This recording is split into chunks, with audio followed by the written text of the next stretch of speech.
wolof rek tey nga ñëw voté ak surtout mobilisation bi nga gis fii ñëpp jaaxal na leen tey ji. voilà asalaamaaleykum mbooloo mi gis ngeen mobilisation macha allah bu takku doomu yëmbal yëpp génn na pour voté tey ci élection yu am solo fii ci yëmbal sud ay élection nag municipale pour ñu élire maire bu yëmbal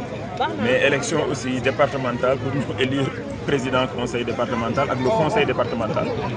fii nag conseil communal la tête de liste majoritaire moom mooy nekk maire automatiquement donc ñëpp xam nañ kan mooy nekk seen maire su liste boobu jiitoo ci liste yi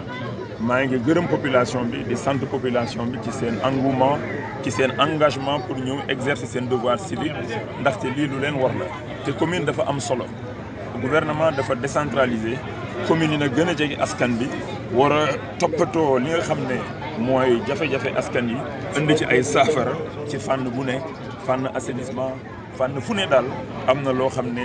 commune am na ci rôle bu ñu ci war a jouer même xëyu ndaw yi sax entrepreneuriat am na rôle bu ñu ci war a jouer ay infrastructure am na lu ñu ci war a jouer donc loolu daal lañ bëggoon a partager ne leen nag maa ngi sant ñëpp di gërëm ñëpp di woote waat na ñëpp dallu ñu voté si jàmm ku nekk ñibbi sa kër si jàmm nga xaar say résultats incha allah si jàmm rek mooy xew ci yëmbal jàmm rek incha allah mooy xew ci Sénégal te yëmbal dëkk la boo xam ne dañ ko ñaanal am nañ si yaakaar que ne incha allah bisu tey bi du am benn jafe-jafe que le meilleur nag gañ ki nga xam ne moom la population yi am ci xolam ci seen i xol koo xam ne moom lañ yaakaar moo gën a war a mën a indi ay solution ci jafe-jafe population bi yàlla na yàlla jox kooku ndam incha allah mais nag kuñ ci mën a fal itam ñëpp ngay gérer da ngay nekk maire u ñëpp maire ñi la fal ak maire ñi wote feneen ñëpp ngay boole